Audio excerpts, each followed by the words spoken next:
Bien, vamos a ver hoy cuáles son los mecanismos de desintegración alfa y beta. ¿De dónde sale la energía necesaria para impulsar estas partículas? Bueno, aquí tenemos qué es lo que ocurre cuando un núcleo inestable en un momento determinado dispara una partícula alfa.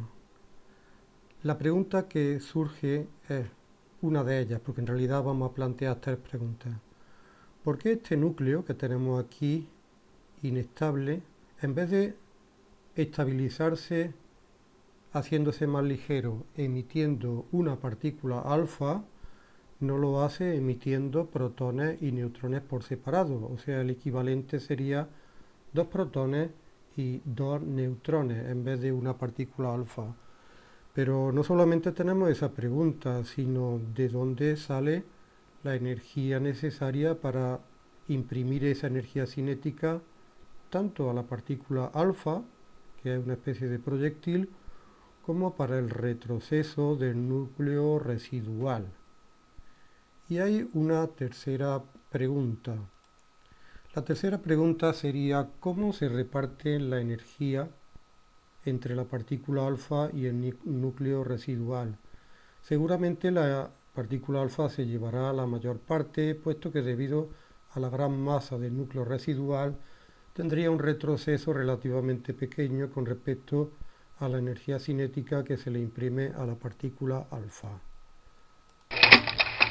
Bien, vamos a ver entonces esta explicación. Vamos a ver de dónde sale, hemos dicho, esa energía. ¿Qué principios tenemos que aplicar? Los principios que tendremos que aplicar serán dos. Primero, principio de conservación de la energía. La energía total se la repartirán entre la partícula alfa y el núcleo residual. Pero por otro lado tendremos el principio de conservación de la cantidad de movimiento o momento lineal, que ya lo visteis el año pasado. O sea, momento lineal antes del disparo y después del disparo tiene que ser el mismo. Antes del disparo el momento lineal evidentemente es cero, puesto que está todo parado. Después del disparo tendremos un momento lineal positivo, que será, por ejemplo, el de la partícula alfa, pero tendremos un momento lineal negativo, que será el del retroceso del núcleo residual. Fijaros que uno va en un sentido, uno positivo, otro negativo. La suma de estos dos momentos lineales, repito, uno positivo y otro negativo, tiene que ser igual a cero. Bien, vamos a ver entonces esta pregunta que tenemos aquí. ¿De dónde sale esa energía para impulsar la partícula alfa con esa gran velocidad y el núcleo residual con su retroceso? Pues evidentemente tiene que salir de donde hemos visto anteriormente que sale la energía en procesos nucleares, en una pérdida de masa, en un defecto de masa. ¿Entre quién? Bueno, pues aquí tenemos, mirad, antes del disparo, lo del disparo entre comillas, masa del núcleo original, y le restamos las masas después del disparo, núcleo residual más núcleo de la partícula alfa.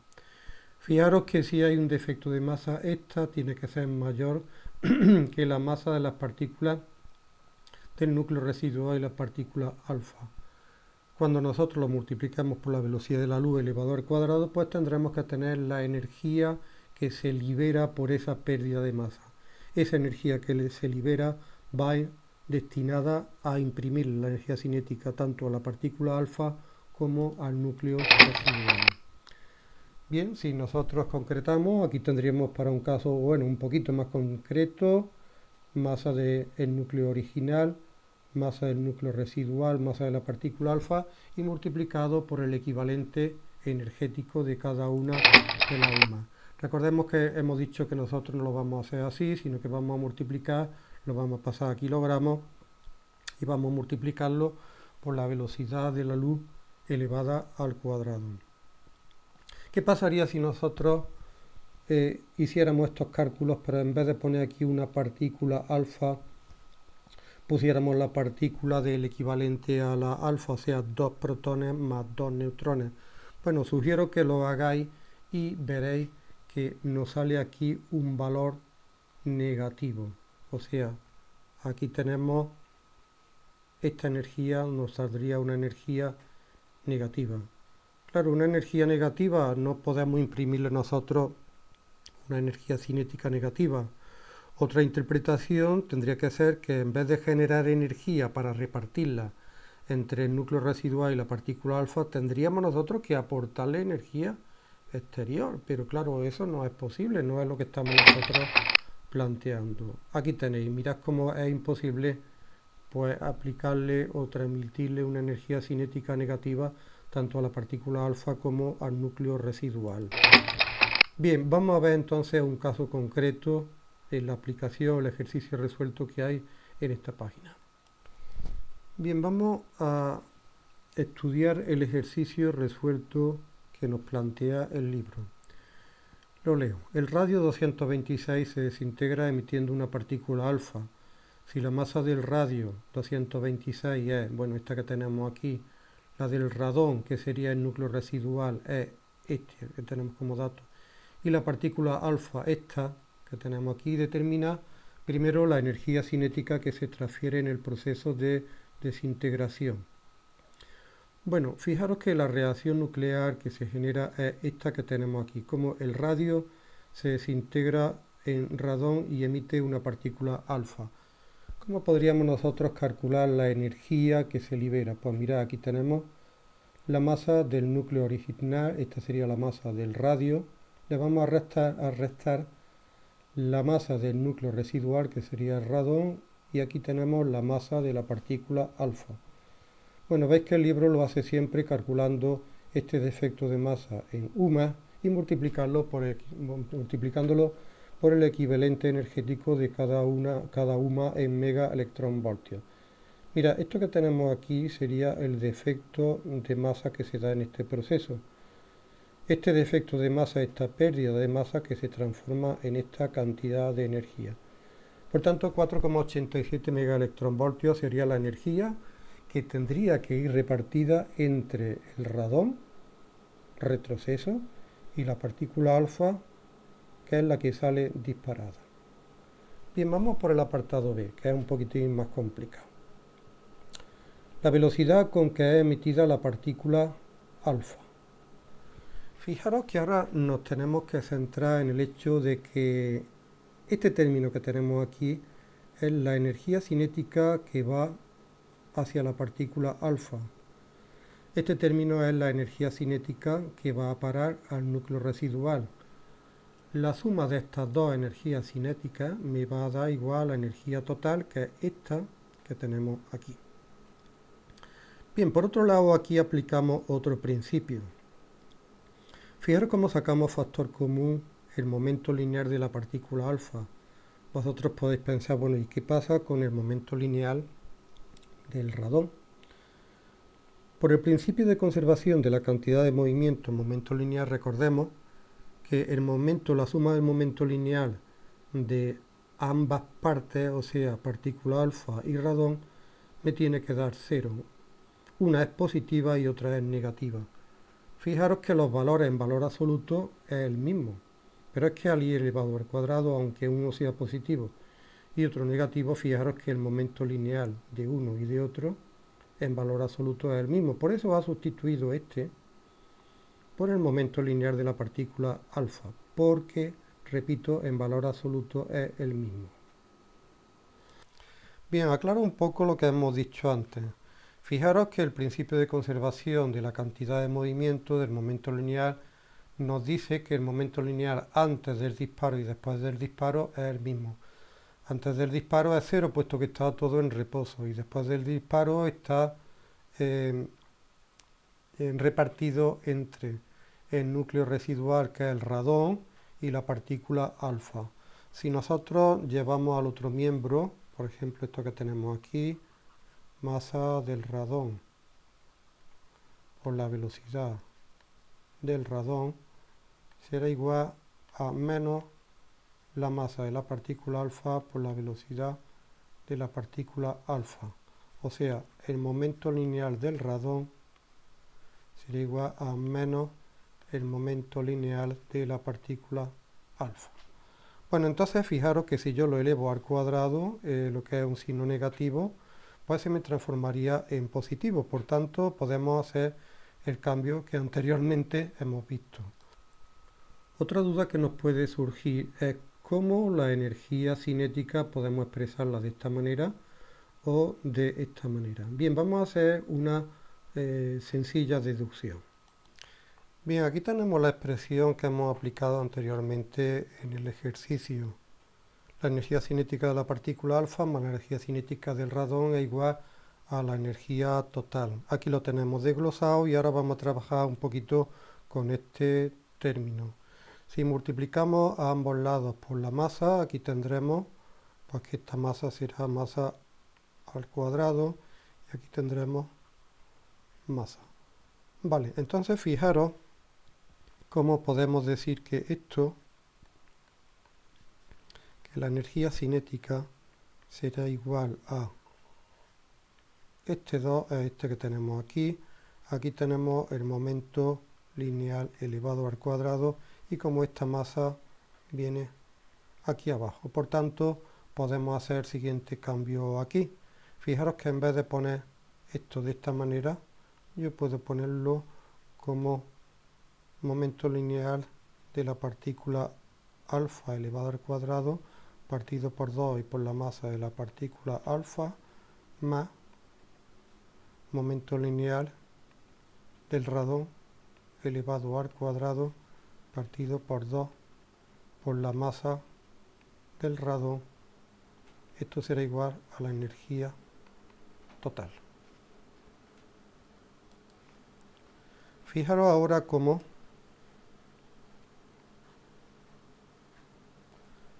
hemos dicho que el momento lineal de la partícula alfa y el momento lineal del radón son iguales en valor absoluto. Por tanto, podemos sustituir uno por otro. O sea, podemos poner que el momento lineal de la partícula, vamos a ver, momento lineal de la partícula alfa partido 2 por la masa de la partícula alfa más, bueno, partícula alfa. Ahora sustituimos esta y en vez de poner el momento lineal del radón, pongo el momento lineal de la partícula alfa y esto será igual a la energía total. Y fijaros cómo ahora puedo sacar factor común el momento lineal de la partícula alfa.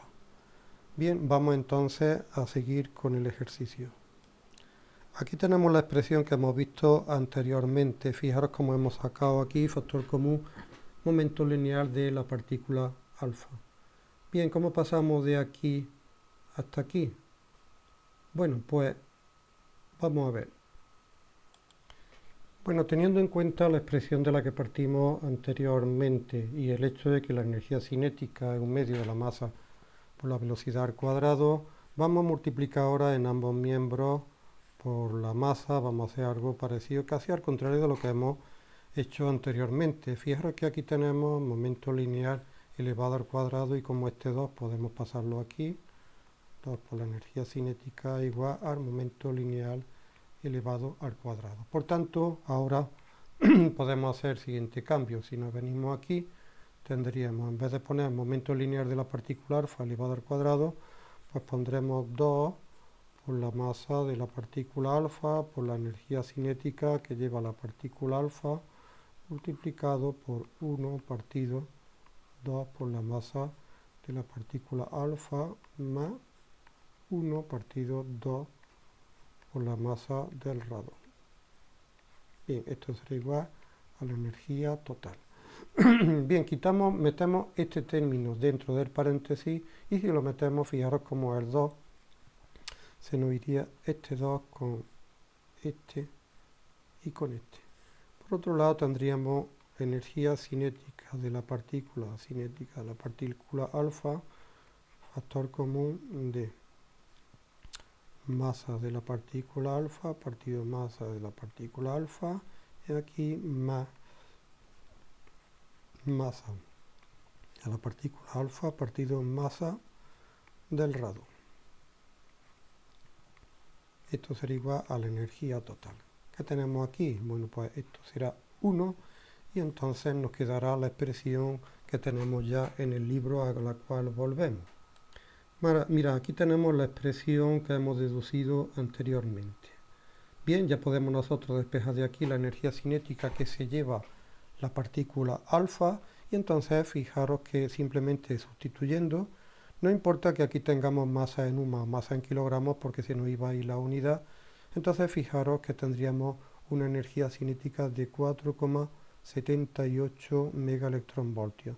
Si os dais cuenta, si le comparamos la energía cinética que se lleva la partícula alfa con respecto a la energía cinética total, pues no hay mucha diferencia. Quiere decir que el mayor porcentaje de la energía liberada por defecto de masa se lo lleva el proyectil y una pequeña parte se le llevará el retroceso del núcleo residual.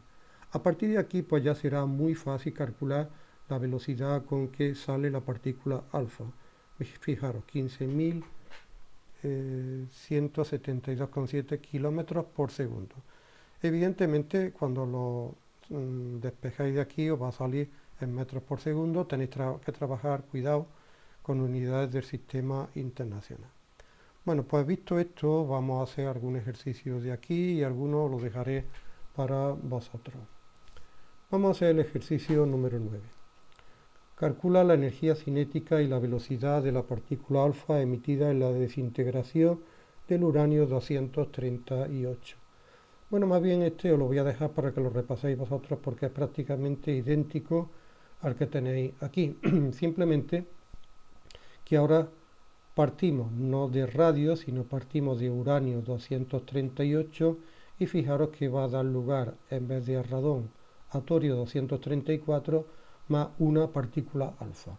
La manera de hacerla es, repito, prácticamente idéntica. Para vosotros entonces. Pasamos al 10. ¿Tendrá lugar de manera espontánea el decaimiento alfa del rutenio 102? Bueno, pues este sí lo vamos a hacer. ¿Qué tendremos que ver para ver si el proceso será espontáneo? Bueno, pues tendremos que ver que hay realmente una pérdida de masa que se transforma en energía. Si esto ocurre así, el proceso será espontáneo. Si cuando nosotros hagamos los cálculos nos sale una pérdida de masa negativa, quiere decir que el proceso no es espontáneo. Quiere decir que no hay una transformación de masa a transformarse en energía, sino es como si tuviéramos nosotros que aportarle energía. Vamos a ver entonces si es posible o no. Bien, aquí tenemos los cálculos de la reacción que nos plantea en el ejercicio.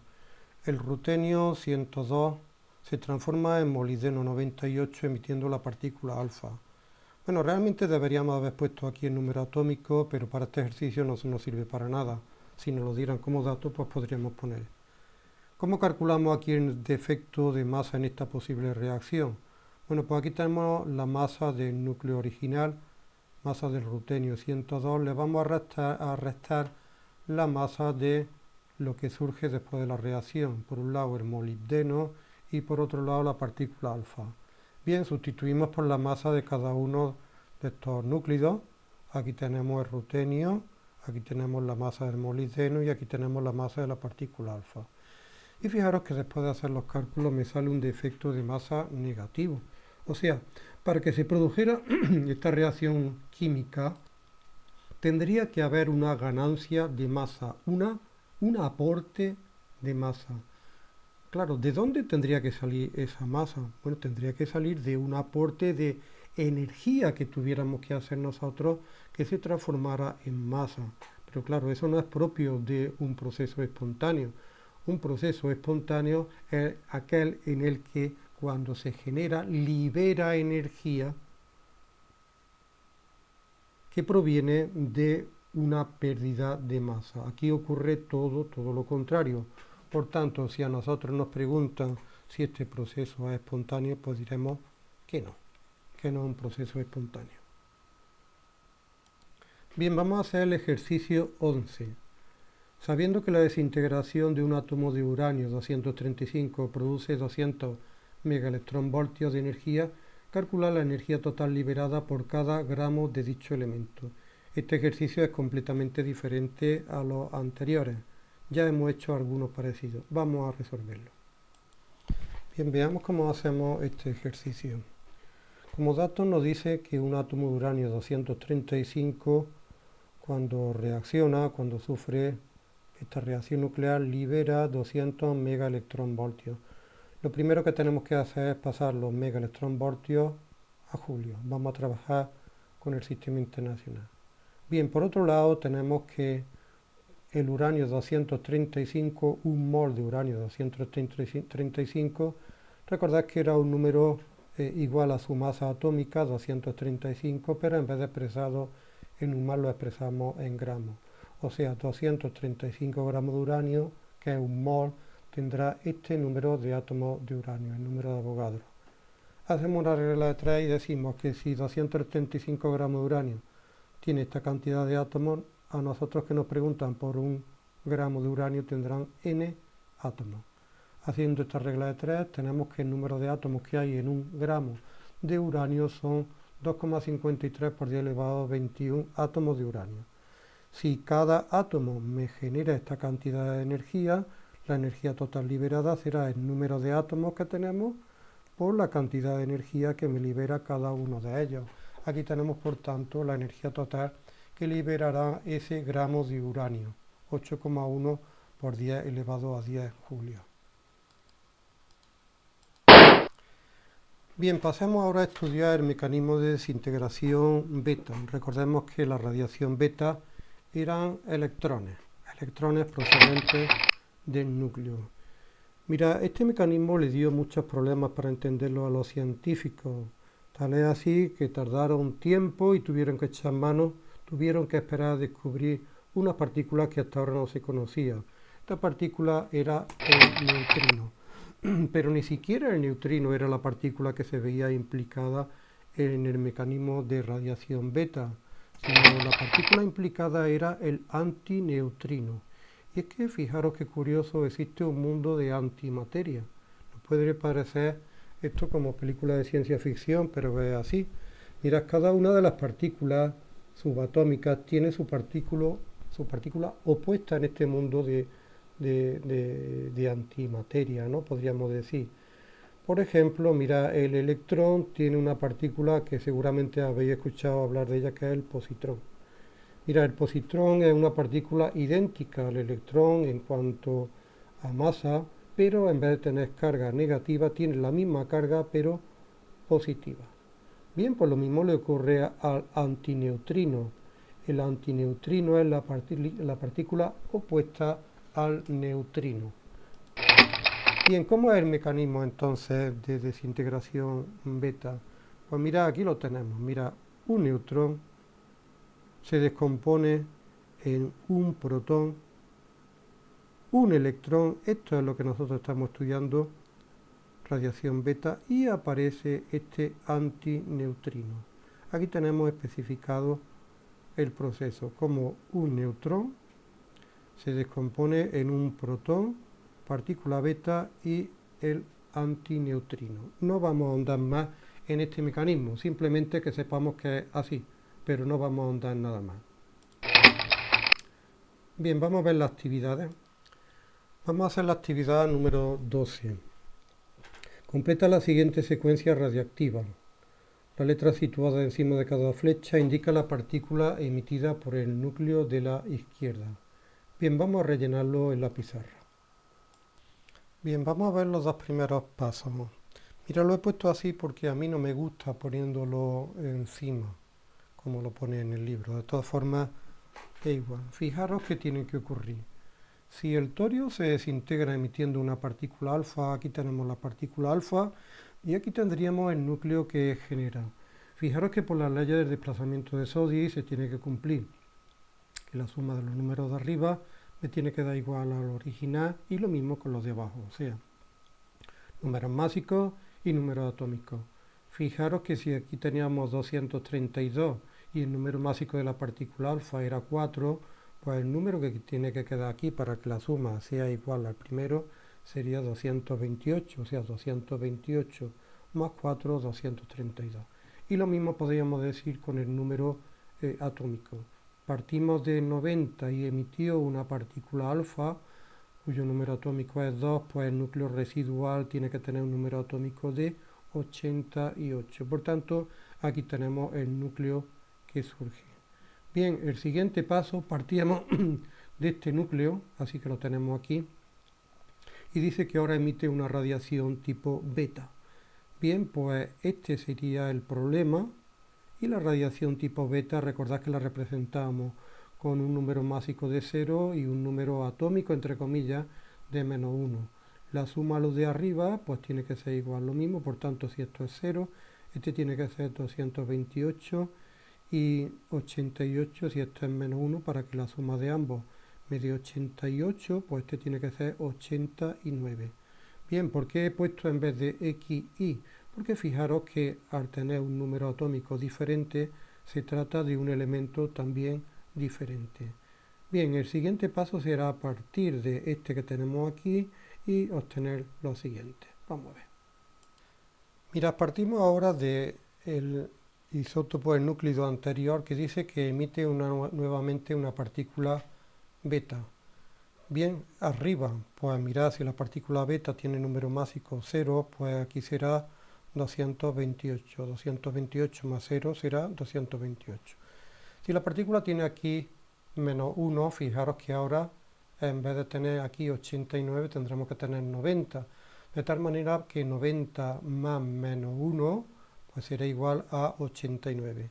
Aquí lo que sí que podemos hacer, nos hemos dado cuenta que este núcleo Z pues tiene de número atómico 90 y nosotros sabemos que cuando partimos de un núcleo que también tenía número atómico 90, que era el torio. Por tanto, ahora sí que podremos coger aquí, borrar este, y en su lugar poner de lo que sabemos que se trata, que es de el torio. Entonces ya tenemos ajustada la siguiente reacción. Y vamos a por la última. Bien, aquí he dejado el sitio para poner el isótopo, el núcleo que surge.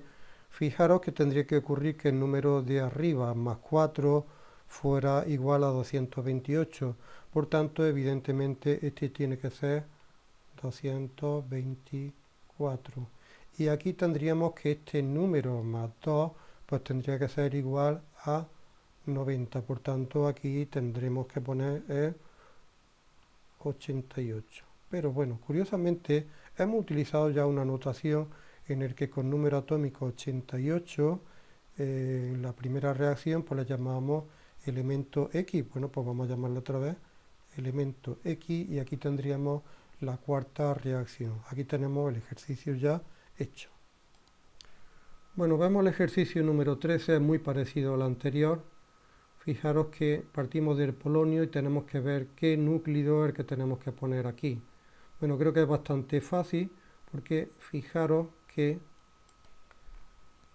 mira, aquí tenemos la reacción, entonces estamos viendo que el número que falta sería 215 menos 4 sería aquí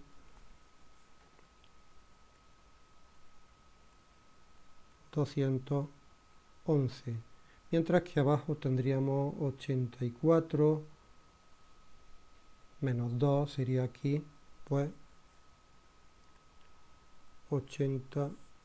Así que aquí tendríamos este isótopo que tendríamos arriba, vamos a llamarle X, pues 211 arriba y abajo 82. ¿Cuál sería este que tendríamos aquí? Bueno, fijaros que arriba tendríamos que tener 40, porque 40 más 0 me tiene que dar 40. Y aquí fijaros que sería 19 menos 1, tiene que ser abajo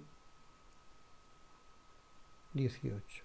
Bueno, ¿qué elemento es? Pues no lo sé, le pondríamos aquí y si llegáramos a saberlo, pues sí que podríamos resolverlo. Bueno, el ejercicio 14 no lo vamos a hacer, ya hemos hecho suficientes de este tipo. Vamos a hacer el ejercicio 15. Determina el número atómico y número másico del isótopo que resultará del uranio 238 después de emitir 3 partículas alfa y 2 beta. Vamos a verlo. Bien, veamos el ejercicio que nos plantea. Mira, esta es la reacción que nos plantea. El uranio 238 se descompone en un núcleo y emitiendo 3 partículas alfa, Mirad cómo la ponemos, 3 partículas alfa y 2 partículas beta. ¿Qué se tiene que cumplir aquí? Pues mirad, se tiene que cumplir que el número másico del uranio 238 tiene que ser igual al que surja, le vamos a llamar A, más 3 partículas alfa por 4 nucleones que tiene cada una de ellas, lo tenemos puesto de esta manera, más 2 partículas beta, que recordad que en cuanto a número másico tenían 0.